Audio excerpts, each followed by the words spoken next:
warahmatullahi wabarakatuh. Berjumpa lagi dengan saya, Toga Priayu, mahasiswi IAIN Mutu Sangkar jurusan Public Biologi semester 4. Pada video kali ini, saya akan mempresentasikan materi pada mata kuliah ekologi hewan. Sebelum teman-teman menonton video saya, jangan lupa like, comment, subscribe, serta hidupkan lonceng notifikasinya agar teman-teman selalu update dengan video-video terbaru saya. Dinamika spesial dan dinamika musiman. Ekosistem selalu berada dari masa lalu yang berubah. Perubahan-perubahan ini termasuk relatif dapat diprediksi harian dan variasi musiman. Perubahan-perubahan diramalkan dalam cuaca dan kejadian-kejadian, gangguan-gangguan, penurunan-penurunan pohon, wabah-wabah, herbivor, kebakaran-kebakaran, dan erupsi vulkanis.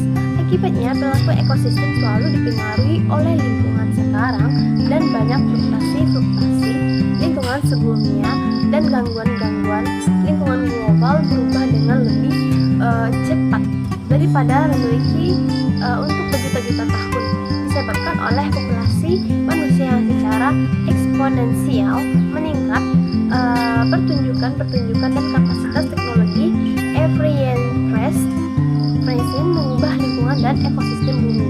Mungkin kebanyakan keperluan mendesak dalam ekologi ekosistem adalah untuk memperbaiki pemahaman faktor. Pemahaman ini sedang kritis mengelola ekosistem, begitu mereka mempertahankan dan keragaman mereka dan sifat-sifat ekologis penting lain, dan dengan demikian ekosistem melanjutkan untuk menghasilkan barang dan jasa yang diperlukan oleh masyarakat.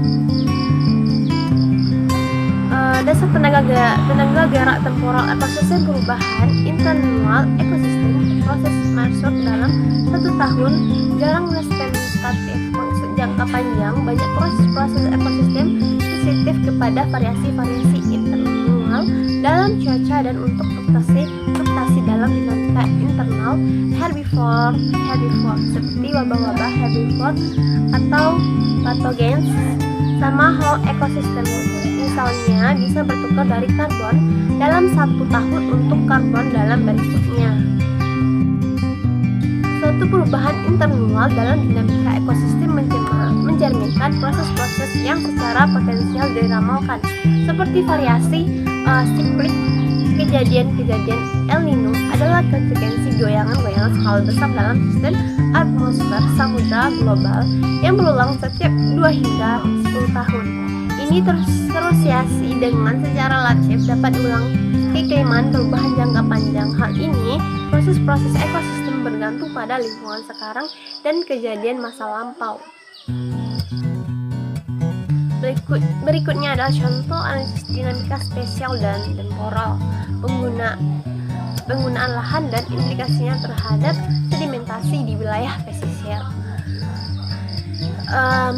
Upaya mengolah wilayah pasir akan efektif jika diikuti pengelolaan di wilayah daerah aliran sungai DAS di atasnya. Hal ini disebabkan dinamika penggunaan lahan di AS akan berpengaruh pada wilayah pesisir melalui aliran sungai yang masuk ke wilayah pesisir.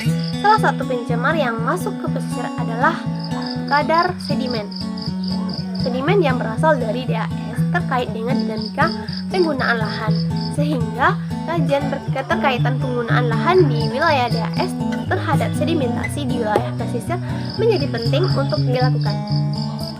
Penelitian ini bertujuan menganalisis dinamika spesial dan temporal penggunaan lahan DAS Citarum Hilir dan implikasinya terhadap sedimentasi di wilayah pesisir. Tujuan dikaji melalui yang pertama mengetahui dinamika penggunaan lahan di DAS Citarum bagian hilir, yang kedua mengetahui kadar sedimen dan total sedimen dari aliran sungai Citarum Hilir, yang ketiga mengetahui laju dan umur endapan sedimen di sekitar muara sungai Citarum, dan yang keempat menghitung luasan sedimentasi di sekitar muara sungai Citarum. Yang terakhir menganalisis hubungan antara dinamika luas penggunaan lahan di DAS Citarum bagian hilir dengan luas sedimentasi di pesisir sekitar muara sungai Citarum. Tujuan penelitian berikutnya yaitu menganalisis pemanfaatan area sedimentasi untuk hutan mangrove. Lokasi Lokasi penelitian terletak di DAS Citarum bagian hilir. Wilayah DAS Citarum bagian hilir meliputi sub DAS Cikau, DAS daerah tangkapan air Waduk, Jatiluhur, sub DAS Cigat, dan sub DAS Citarum hilir. Secara administrasi DAS Citarum bagian hilir terletak di bagian wilayah Kabupaten Bogor, Karawang, Bekasi, Purwakarta, Bandung Barat, dan Cianjur. Berdasarkan perhitungan luas penggunaan lahan dengan data Citra Satelit, terjadi perubahan luas penggunaan lahan di DAS Citarum bagian hilir dari tahun 2000 sampai tahun 2015 secara signifikan, yaitu yang pertama terjadi peningkatan luas penggunaan lahan non vegetasi yang meliputi pemukiman atau bangunan dan tanah terbuka. Yang kedua, terjadi penurunan luas lahan sawah secara signifikan. Dan yang ketiga, terjadi penurunan luas lahan bervegetasi atau hutan perkebunan dan semak belukar. Dari data tersebut dapat diprediksi bahwa peningkatan luas lahan dan vegetasi berasal dari alih fungsi lahan sawah. Karena data penurunan lahan bervegetasi relatif kecil bila dibandingkan dengan penurunan luas lahan sawah. Nah, itu pengukuran kadar sedimen di Sungai Citarum menunjukkan perbedaan antar lokasi pengambilan sampel. Karena sedimen inlet Waduk Jatiluhur lebih besar dibandingkan kadar sedimen outlet Waduk Jatiluhur, dan kadar sedimen yang masuk muara Sungai Citarum lebih besar dari kadar sedimen di lokasi inlet dan outlet Waduk Jatiluhur. Berdasarkan analisis keterkaitan antara luas sedimentasi sebagai faktor dependen atau Y dengan berbagai luas penggunaan lahan di DAS Citarum hilir dan curah hujan sebagai faktor independen X dengan perhitungan regresi, didapatkan pola hubungannya itu yang pertama, semakin luas lahan di DAS Citarum hilir yang bervegetasi maka akan mengakibatkan luas sedimentasi makin kecil. Yang kedua, semakin luas lahan non vegetasi maka luas sedimentasi makin besar. Semakin luas lahan sawah akan mengakibatkan luas sedimentasi makin kecil. Yang keempat, semakin besar curah hujan maka akan mengakibatkan luas sedimentasi makin besar. Nah, dari 4 faktor independen tersebut, maka yang berpengaruh nyata atau signifikan terhadap peningkatan sedimentasi di wilayah pasir adalah faktor curah hujan dan faktor lahan bervegetasi. Hasil pemodelan perhitungan luas penggunaan lahan di DAS Citarum hilir yang berdampak pada luas sedimentasi paling kecil terjadi jika curah hujan maksimum dan luas sawah minimum. Selanjutnya adalah contoh dinamika musiman atas air di daerah Sungai Kayan, Kalimantan Tengah.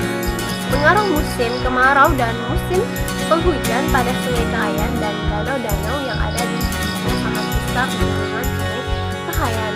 Sedangkan musim penghujan air Sungai Kayan meluber hingga memenuhi badan danau yang terletak di belakangnya. Aliran air semua hal ini membawa pengaruh bagi ekosistem perairan. Perubahan dinamika musiman ini akan dilihat secara nyata dan berpengaruh nyata terhadap fitoplankton sebagai produsen primer, di mana produsen primer fitoplankton merupakan salah satu dari sebagian besar sumber penting dalam pembentukan energi di perairan.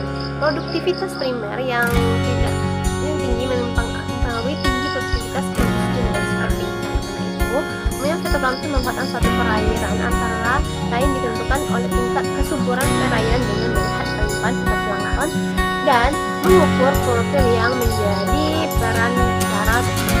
Tujuan ini adalah salah satu untuk memungkinkan pengaruh nutrien klorofil A dan pengaruh fisik kimia kualitas terhadap klorofil A. Nah, dinamika musiman berarti faktor fisika dan faktor kimia perubahan parameter fisika dalam sistem terkait dengan perubahan kimia. Tingkat air cenderung bervariasi Sahang, Batu, dan danau berlebih hubungan dengan Sungai Kayan. Kalau pada flora air, tinggi air curug dan pH lebih tinggi dari pH dengan tingkat air yang tinggi dan kandungan nutrien yang tinggi.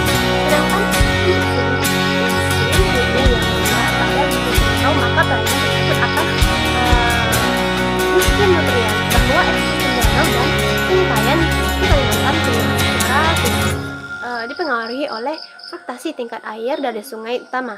Pada musim hujan, air tinggi, maka danau-danau akan dibanjiri dan terjadi homogenesi, dan begitu juga dengan daerah sekitarnya. Perubahan parameter fisika dan kimia terkait dengan perubahan tingkat air.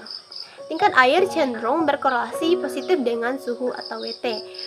Danau Tahang Batu dan Danau Buntar memiliki hubungan dengan Sungai Kayan. Faktor yang paling mempengaruhi dinamika klorofil A adalah faktor kedalaman air dan faktor suhu yang memberikan korelasi positif.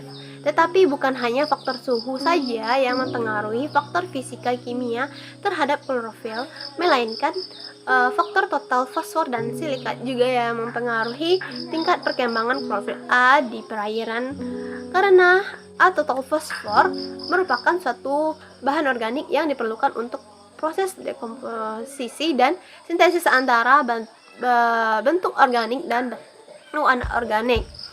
Nah, perubahan antara musim kemarau dan musim penghujan, di mana pada musim kemarau kondisi perairan cenderung akan mengalami eutrofikasi. Ekosistem danau dan sungai Kayan, Kalimantan di Tengah secara fisik dipengaruhi oleh fluktuasi tingkat air dari sungai utama. Pada musim hujan air tinggi, maka danau-danau akan dibanjiri dan terjadi homogenisasi, dan begitu juga di daerah sekitarnya. Nah, hanya itu video yang dapat saya sampaikan pada kali ini. Dimana salah dan kurangnya saya mohon maaf. Assalamualaikum warahmatullahi wabarakatuh.